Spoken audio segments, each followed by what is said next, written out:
மதுரையைச் சேர்ந்த தங்க நகை வியாபாரி 40 வயது விஜயராஜா. இவர் மதுரையிலிருந்து தங்க நகைகளை காரைக்குடியில் உள்ள தங்க நகை வியாபாரிகளிடம் விற்பனை செய்வது வழக்கம். அந்த வகையில் கடந்த 4ஆம் தேதி மதுரையில் இருந்து 1.5 கிலோ தங்க நகைகளை காரைக்குடியில் உள்ள நகை வியாபாரிகளிடம் விற்பனை செய்வதற்காக பேருந்தில் சென்றுள்ளார். காரைக்குடி பழைய பேருந்து நிலையத்தில் இறங்கி கோவிலூர் சாலையில் நகைக்கடை பஜாரை நோக்கி நடந்து சென்றபோது இவரை பின்தொடர்ந்து காரில் மர்ம நபர்கள் வந்தனர். கஸ்டம்ஸ் அதிகாரிகள் என தங்களை அறிமுகப்படுத்திக் கொண்ட அந்த கும்பல் விஜயராஜாவிடம் விசாரணை நடத்த வேண்டுமென அவரை காரில் ஏற்றியிருக்கிறது.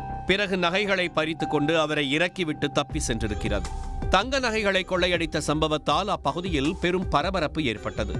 சம்பவம் தொடர்பாக காரைக்குடி ஏஎஸ்பி ஆஷிஷ் புனியா சம்பவ இடத்தில் நேரில் ஆய்வு செய்து விசாரணை நடத்தினார். மேலும் Devakottai DSP Gautham, Sivaganga ADSP Francis உள்ளிட்டோரும் சம்பவ இடத்தில் நேரில் ஆய்வு செய்திருக்கிறார்கள். அப்பகுதியில் உள்ள சிசிடிவி கேமராவில் பதிவான காட்சிகளை ஆய்வு செய்து கொள்ளை சம்பவத்தில் ஈடுபட்ட நபர்கள் யார் என்பது குறித்த விசாரணை நடத்தியிருக்கிறார்கள். போலீசாரின் முதல்கட்ட விசாரணையில் கொள்ளையர்கள் வந்து சென்ற காரின் நம்பர் பிளேட் போலியானது என தெரிய வந்திருக்கிறது. அதோடு விஜயராஜா தங்க நகைகளை எடுத்துச் செல்லும் தகவல் தெரிந்த கும்பல்தான் சரியாக அவரை குறிவைத்து வழிப்பறி செய்திருக்க வேண்டும் என்ற கோணத்தில் விசாரித்திருக்கிறார்கள். அப்போதுதான் விஜயராஜாவோடு ஒன்றாக வேலை பார்த்த அபிமன்யு என்பவர் மீது சந்தேகம் வந்திருக்கிறது. மதுரையில் இருந்து காரைக்குடிக்கு நகைகளை கொண்டு செல்லும் வேலையை இதற்கு முன்பு அபிமன்யுதான் செய்திருக்கிறார். போலீசாரின் விசாரணையில் முன்னுக்கு பின் முரணாக பதிலளித்த அபிமன்யு மீது மேலும் சந்தேகம் வலுத்திருக்கிறது. அவரிடம் கிடுக்கிப்பிடி விசாரணை நடத்தினர். அதன் பிறகுதான் அனைத்து உண்மைகளும் வெளிவந்திருக்கின்றன. இந்த வழிப்பறி கும்பலுக்கு தலைவன் சேட்டன் ஜாவித் மும்பையைச் சேர்ந்தவர். இவர் மீது தங்க நகை வழிப்பறி தொடர்பாக 4 வழக்குகள் இருக்கின்றன. தமிழ்நாட்டில் ஏராளமான வட மாநிலத்தவர்கள் தங்க நகை கடை மற்றும் பட்டறையில் வேலை செய்து வருகிறார்கள்.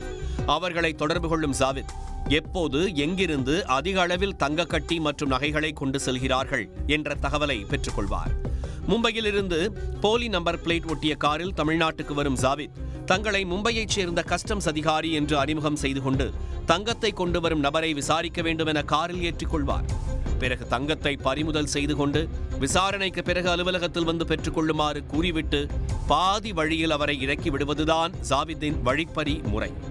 இதே பாணியில்தான் விஜயராஜாவிடமும் ஜாவித் கும்பல் கைவரிசை காட்டியிருக்கிறது.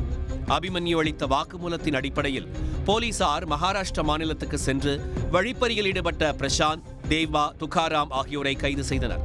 ஆனால் அவர்களிடம் கொள்ளையடிக்கப்பட்ட தங்கம் எதுவும் இல்லை.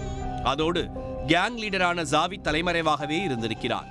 தொடர்ந்து நடந்த தேடுதல் வேட்டையில் மும்பையில் பதுங்கியிருந்த ஜாவிதை போலீசார் சுற்றி வளைத்து கைது செய்தனர். மேலும் அவரிடமிருந்து கொள்ளையடிக்க பயன்படுத்திய கார் மற்றும் 1 கிலோ 350 கிராம் தங்கத்தை பறிமுதல் செய்தனர்.